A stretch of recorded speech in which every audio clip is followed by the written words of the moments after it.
One of the main objectives of the Ukrainian armed forces is the evacuation of civilians from Crimea after the attacks, because in this way they will be able to act more comfortably against the Russian army in their attacks. The sensitivity of the Kherson counterattack had cost them a great deal of time. But no matter what, Vladimir Putin continues to mobilize his army to protect the region. However, the psychological damage of the attacks on Crimea was much more effective than expected, and many of the Russians had already left Crimea before these measures were taken. Especially families of Russian officers in Crimea are evacuated. So why is Crimea being evacuated, and through which roads do the Russian residents of Crimea flee? The residents of Crimea have already greatly increased their escape from the peninsula since the first days of February 2023. Now, as a result of the last striking attack by the Ukrainian forces on the peninsula, the escapes and evacuations have reached their peak, especially after the drone attacks on Sevastopol. The voyages of some Russian ships in the Black Sea were prevented. Today, however, news emerged that some additional flights have begun to be rescheduled in the peninsula with the opening of the Kerch Bridge to traffic. The flight from Crimea to Russia has increased even more. Russian residents and pro-Russian officials and their families in the Crimea are fleeing to Krasnodar via the Kerch Bridge. The resumption of mass escapes by the residents of the peninsula with some additional expeditions that began today has seriously stirred up the atmosphere in Crimea. The families and relatives of the Russian forces on the peninsula had been making preparations to flee from the Crimea for a long time. The residents of the peninsula who were preparing to flee by selling their immovable properties and real estate, as well as the families of the soldiers and the relatives of the Russian authorities began to be evacuated. The Chief of General Staff of the Armed Forces of Ukraine reported this week that the families of Russian invaders were deported to Russia from Perevalnoye in the Crimea. The Chief of Staff report says once again, certain categories of citizens are being evacuated from temporarily occupied Crimea. Recently, military personnel of the Russian occupation forces stationed in Perevalnoye are sending their families to Russia. Also, Russian administrations in temporarily occupied Crimea are drawing up evacuation plans for their employees. In the report of the Crimean National Resistance Group, it was stated that the occupants had made a list of workers and their families subject to priority evacuation, and that in some cities the plans had already been drawn up and approved. Offices in Russian-occupied Simferopol prepare to evacuate. This was reported by the Telegram channel Crimean Wind. It is reported that in the so-called state-owned enterprises of Simferopol, officers were asked to fill out questionnaires in which, in case of evacuation, the full name of the evacuees and the composition of the family were indicated. The official reason given on the forms was earthquake. However, the channel points out that since it's not yet possible to predict earthquakes, it can be assumed that officials were evacuated due to the threat of the Ukrainian army advancing on the peninsula. The inhabitants of Crimea are doing their best to escape from the peninsula. While the escapees reached incredible numbers, the latest reports show that the Russians are leaving the Crimea en masse after 2014. Mostly Russians settled in Crimea, and Putin, who took the majority of the population, has ruled this region for a long time. The Russian population in Crimea is around 1.5 million, and half of this was settled in Crimea after 2014. Now, according to these data, the Russian population in Crimea is still around 50%. But before the Ukrainian attacks, it was around 62.5 million people live in Crimea. Russians are the ethnic group with the highest density of 60%. However, as it can be understood from here, it is estimated that approximately 250,000 Russians left Crimea. These include mostly Russians, but other ethnic populations are thought to have fled as well. While this figure is increasing day by day, the proxy Russian administration cannot do anything to stop the escape from the peninsula because the inhabitants received serious socio-economic injuries due to this war. The high prices of even the most basic needs in Crimea make it very difficult to make a living there. The Crimean Tatar leader and regional experts predict that at least 500,000 more Russians may leave the peninsula by the summer. On the other hand, the Russian authorities on the peninsula cannot make them believe that Crimea is protected from attacks and to hide the heavy losses of the war in order to calm the panic in Crimea and prevent the escape of the peninsula residents. Explosions at the naval headquarters of the Russian Black Sea Fleet in Crimea and at major Russian airports not only caused an earthquake in the Kremlin, but also struck deep fear into the hearts of the Russian population in Crimea. The Russian Ministry of Defense declared a state of emergency in the peninsula. This emergency included a series of military measures and measures to prevent the Russian people from leaving the peninsula. However, it seems that the escape and evacuation of Russian civilians and even relatives of soldiers from the peninsula cannot be prevented. The Russians had deployed most of the air defense systems in the southern regions of Ukraine to the Crimea. But despite all these measures, the Ukrainian forces could repeatedly target the peninsula with UAVs.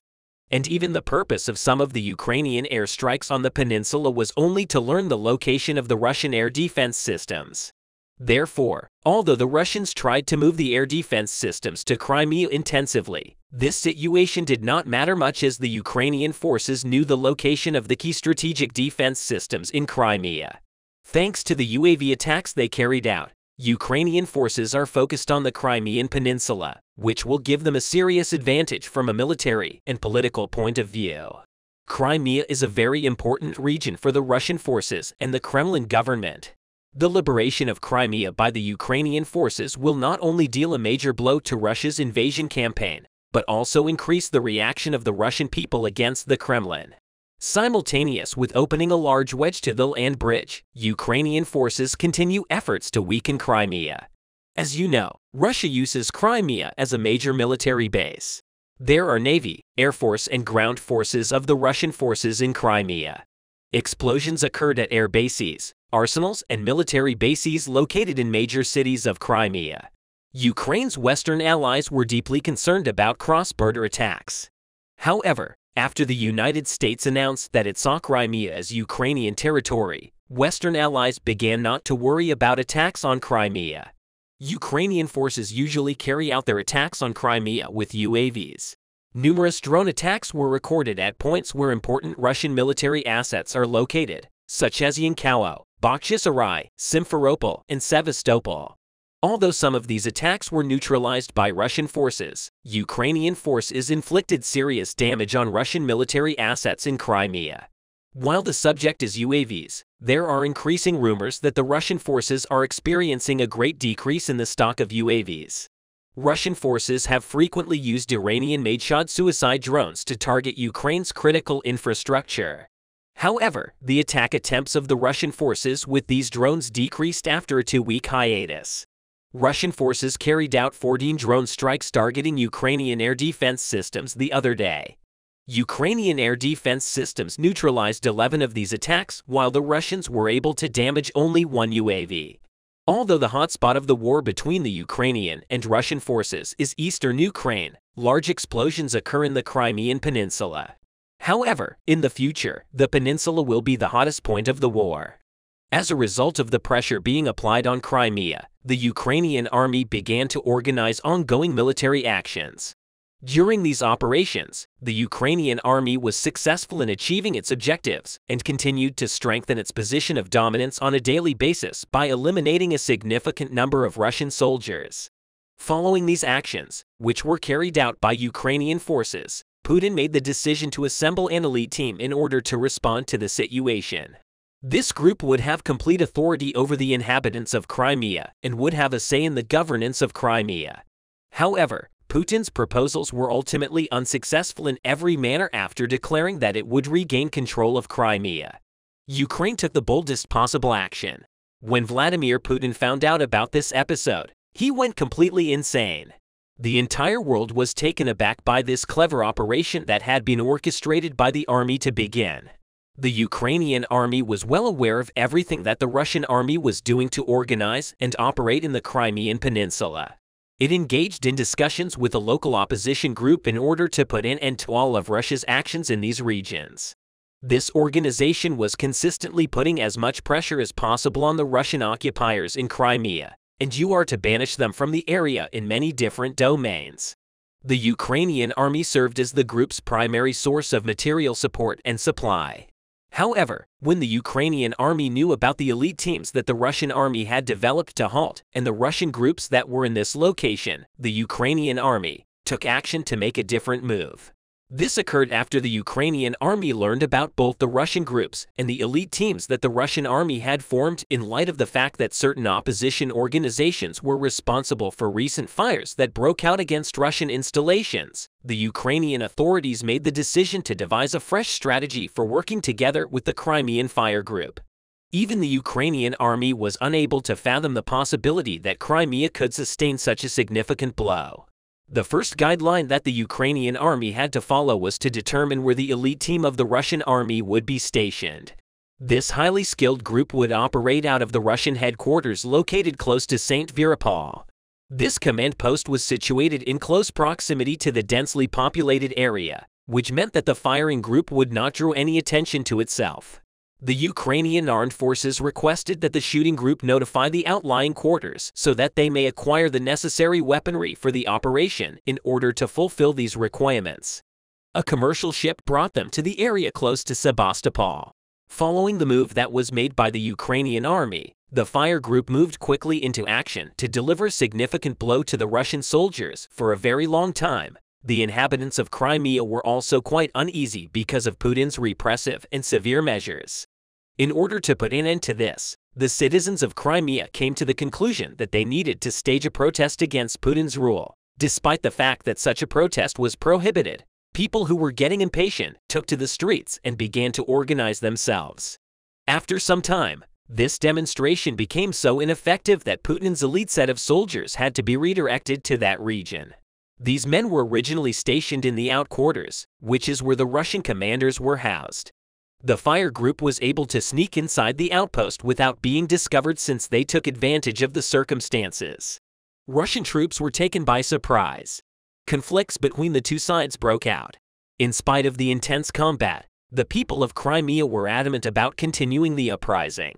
They began swinging sticks and stones at the soldiers, as well as throwing stones at them as a result of the current circumstances. The Russian soldiers were ready to lose their commanders. They were unable to return home. The fire group started lobbing grenades into the outquarters as soon as they could. The Russian forces were figuratively and literally surrounded by members of the resistance who outnumbered the Russian invaders. Despite this, the Russian leaders who were adamant about continuing the fighting were dealt a significant setback by the resistance. The fire group started eliminating all threats posed by the Russian commanders who were surrounded by the opposition fighters. Only one of the approximately 5 commanders stationed in the outlying quarter made it out alive.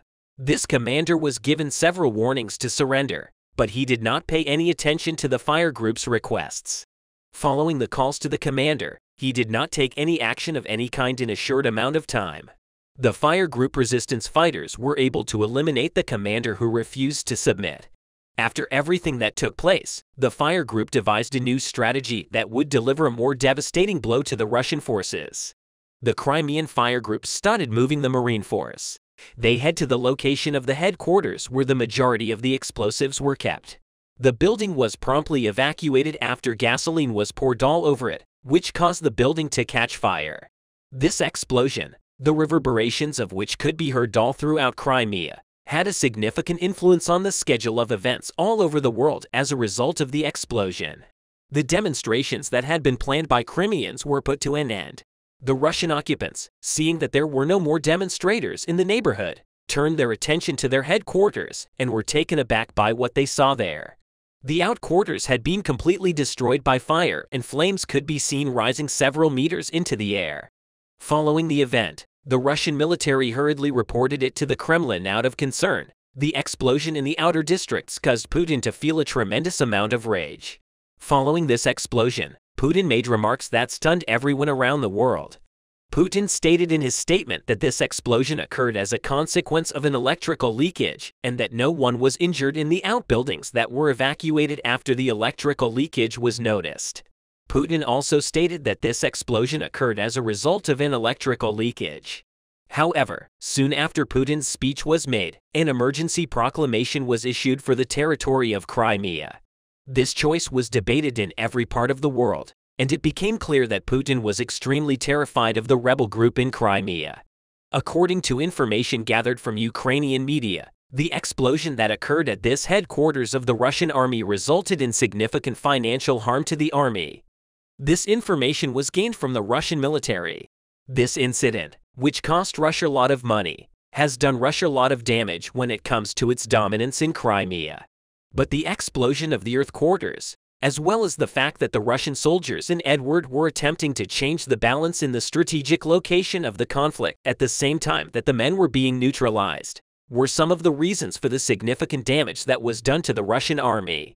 The Russian military's plans to invade Ukrainian territory will face significant obstacles in the face of such a significant loss in terms of personnel and equipment in the army. The Russian army, which is already struggling due to a lack of military manpower and ammunition, appears to have a difficult time recovering after being dealt such a significant blow by the Fire Group, the command center in Crimea, from which supplies of ammunition and weaponry were dispatched to numerous different locations, was totally wiped out. It will be possible for the Ukrainian army to retake lost territory if the occupants of Ukrainian territory have completely disarmed themselves and ended their occupation of Ukrainian territory. The Russian army, which has been victorious in no operation so far, is having a hard time on the battlefield due to the numerous setbacks it has sustained in order to make up for the losses that have been incurred as a result of disastrous operations. Massive investments are being made in the defense industry. The Russian people, who are going through a significant economic crisis as a direct result of these investments, want Putin to stop organizing protests in a variety of locations across the nation. The populace currently supports the idea that Putin should give up his power. War specialists believe that Vladimir Putin will bring about the complete collapse of Russia if he continues to be unsuccessful in his operations. The Russian military never succeeds in achieving its goal of recruiting service members from a more diverse range of countries and regions. Tension on the front is very high and hot clashes continue on freezing winter days. For both armies, winter slows down operations. It is more difficult to conduct operations. But even during the winter months, there were unbelievably vicious Russian attempts to attack in the east and southwest.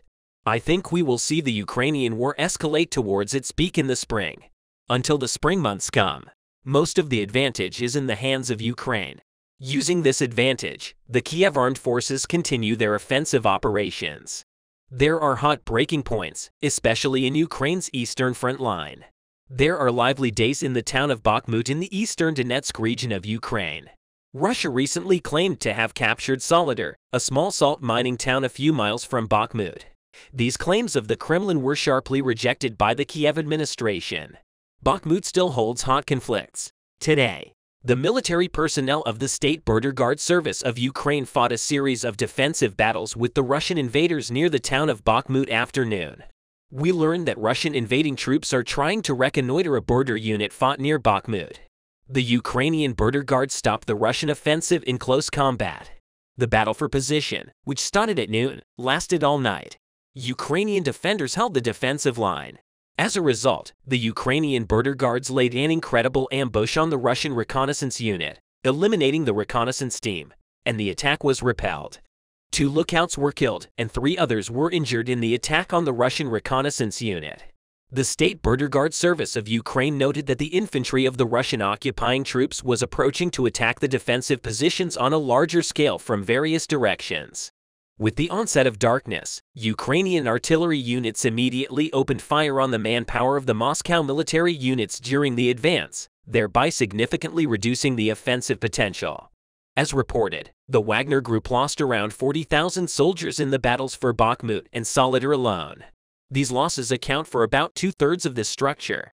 In addition, the Ukrainian General Staff emphasizes that the Russian invaders suffer heavy losses every day.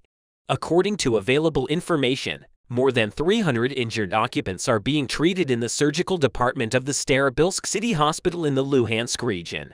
The Russians not only use the medical facilities of the temporarily occupied settlements in the already overcrowded Kherson region to provide medical care. It also equips kindergartens as field hospitals.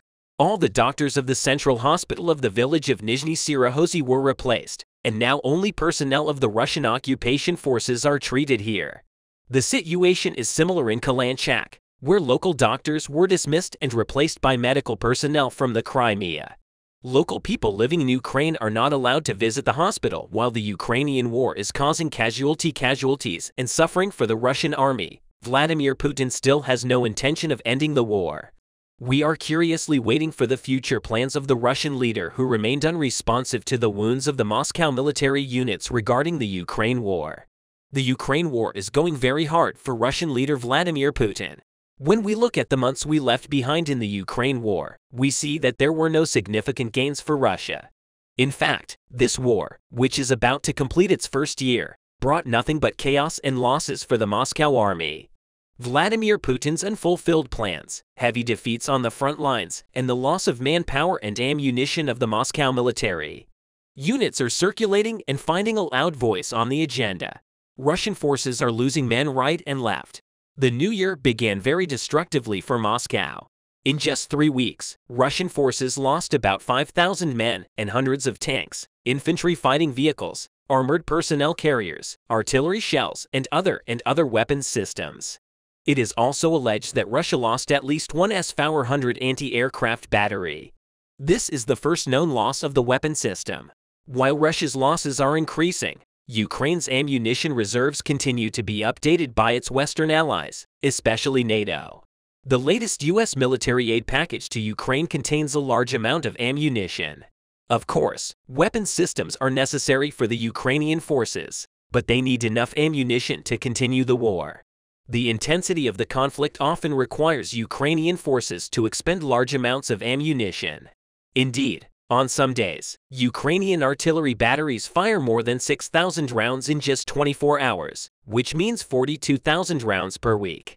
The Netherlands also announced that it will send 2 MIM-104 Patriot air defense systems to Ukraine, bringing the total of the promised Patriot batteries to 5. Denmark is also sending its entire fleet of 19 Caesar 155mm self-propelled howitzers to Ukraine equipped with Western ammunition. Kiev military units take advantage of the winter months and push back the Moscow army on many front lines as the Current Affairs YouTube channel.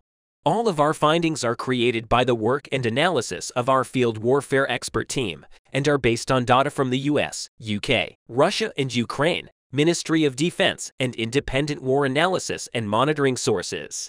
In another progress, intelligence agents received Ukrainian Akinji unmanned aerial vehicles from volunteers. In November 2002, a volunteer organization launched a fundraiser for the Raider hexacopter and Raider VTOL drone. The experts carried out the final aircraft calibration, and the UAVs set out to fulfill their combat missions. Raider vital reconnaissance aircraft with vertical takeoff and landing can fly up to 30 kilometers and transmit video from a thermal imaging camera. Radar hexacopter has a range of up to 15 kilometers in reconnaissance mode, sense mode or 8 kilometers with a payload of up to 4 kilograms. It also has a thermal camera. The designers claim that both drones are resistant to electronic warfare systems. The Kiev administration is very insistent on replenishing the equipment reserves of the Ukrainian armed forces before the spring comes, because when the weather warms up, the land now covered with mud will freeze completely, which will increase the possibility of a counterattack by the Russian invading troops. The Kiev administration has long wanted Western tanks to eliminate this possibility and completely remove the Russian invading troops from the Ukrainian homeland. Amid growing disillusionment with Germany, Ukraine remains hopeful that it will get tanks. While Germany has not yet made a decision on whether to send Leopard 2s to Ukraine, an official from Kiev stated that his country's soldiers will start training on them. Pressure grew on Germany to allow the transfer of Leopard 2 battle tanks to Ukraine, despite Ukrainian officials signaling that they believed that the arrival of German-made tanks would be a matter of time. Pressure was coming from several places. In a joint statement on Twitter, the foreign ministers of Estonia, Latvia, and Lithuania urged Germany to immediately supply Leopard tanks to Ukraine. German tanks are needed to stop Russian aggression, help Ukraine, and quickly restore peace in Europe, the joint statement said. As Europe's leading power, Germany has a special responsibility in this regard. Some Ukrainian voices were even harsher. Mikhailo Podolyak, an advisor to Ukrainian President Vladimir Zelensky, heavily criticized Germany's attitude, saying that the indecision is killing more of our people. Ukraine's defense minister, Oleksiy Reznikov, said he was hopeful that Germany would decide to allow the transfer of Leopards, and meanwhile his country's troops would begin training on tanks in Poland. The Polish Ministry of Defense did not immediately confirm Mr. Reznikov's claim, but Polish officials were one of the loudest voices calling on Germany to clear the way for the Leopards. Although the Polish government legally needed Germany to approve such a move, it expressed its readiness to send some of them. Many Western defense officials meeting in Germany on Friday hoped to reach an agreement on sending German-made tanks stockpiled by many European countries, which Ukraine deemed crucial to the war effort. But the meeting ended without a resolution from Germany, which has so far resisted giving the necessary approval to send its own Leopards to Ukraine or export them to other countries that own them. It remains unclear whether Germany will send the tanks, but there is a very important detail that should not be forgotten. The war between Ukraine and Russia still continues and hot conflicts continue in many regions.